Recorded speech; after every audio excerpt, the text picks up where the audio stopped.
ánægja.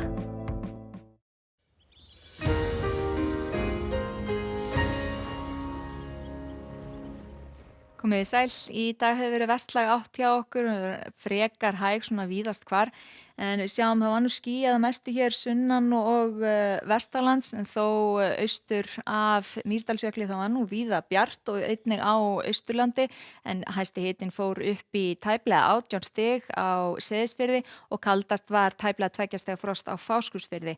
En hitasveiflan á Egilsstöðum hún var eftirtektarverð, en þar fór hitinn upp í 17,6 stig yfir daginn, en við frostmark núna í nótt. En það sem er að stjórna veðrinu hjá okkur á Norður Atlantshafi, það eru lægðir hér og þar í kringum okkur.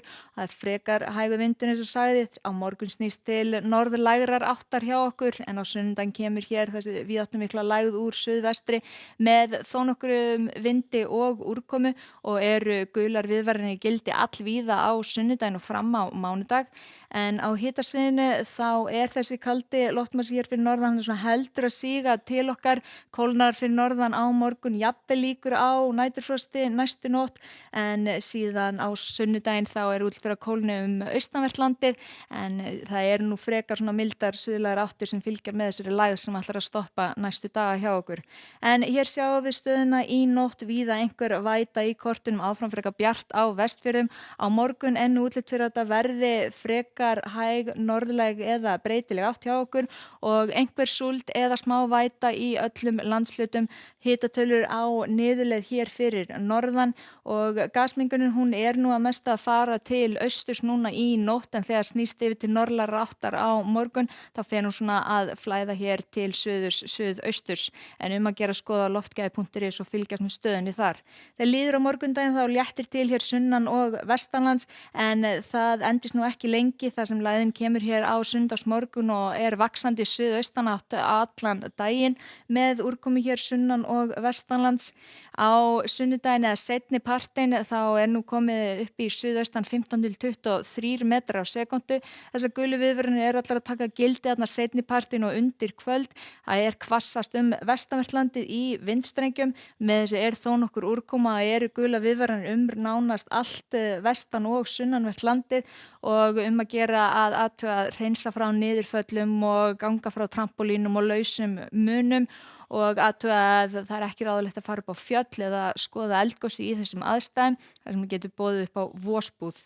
En við sjáum hér að það kólnar austanvert landið einnig á sunnudaginn, að mestu þurrt hér norðaustan til, en síðan þegar líður fram á mánudag þá er lægðin ekkert að hreyfa svo neitt mjög mikið. Það gliðnar þó á milli þrýstilína, þannig að það er heldur hægara á mánudaginn hjá okkur, en áfram heldur þó nokkur úrkoma á mest suðaustanlands á mánudaginn og er það að bætast ofan á Skaftárhlaupið sem er í rénun, þannig að áhrifin af því þau verða meiri en ella. En hér sjáum við þessar viðvaranir og þær eru í gildi til svona það bil hádegis á mánudaginn, en það gæti auðvitað breyst. Sjáum hér að hitatölurnar aðeins að taka við sig fyrir norðan og austan, mestu þurrt norðaustan til, en ekki útiloka 1 eða 2 dropar gætu fallið þar. Á þriðjudaginn heldur suðlæg áttin áfram einhver væta sunnan og vestanlands, en mun skaplegra og jafnvel að sjást sólar hér norðaustan til og hitatölurnar svona á uppleið aftur. En í Skandinavíu þá er einnig lægð sem stjórnar veðrinu þar og víða einhverja vætu að finna, en þegar sunnar dregur þá er einnig væta, en það er útlit fyrir þrumuveður í Frakklandi, jafnvel Þýskalandi og nærliggjandi löndum. Það er rauð viðvörun vegna þrumuveðurs hér sunnan til á Ítalíu, en þegar við skoðum í Norður-Ameríku þá sjáum við það er lægð hér, lægðin sem kemur til okkar á sunnudaginn, hún er að fara yfir Nýfundanland á morgun með þó nokkru vindi og úrkomu. Hér á austurströndinni er það hæð sem stjórnar veðrinu, en á Mexíkóflóa þá er nú útlit fyrir óstöðuleika næstu daga og mikinn raka þar, gæti orðið að fellibyl, en það fylgst vel með því. Hér suðvestan til þá er nú þó nokkuð hlýtt áfram og útlit fyrir að jafnvel að fara upp í 40 stig í Las Vegas. En hjá okkur á morgun það er að snúast til frekar hægrar norðlægrar áttar, víða einhver væta í kortunum, en þó þurrt jafnvel bjart á Vestfjörðum, en þó frekar kalt. Einnig er að kólna frekar fyrir norðan og kólnar austan til á sunnudaginn þegar lægð kemur með þó nokkuð mörgum gulum viðvörunum. Við segjum þetta gott í bili, þakka ykkur fyrir og verið sæl.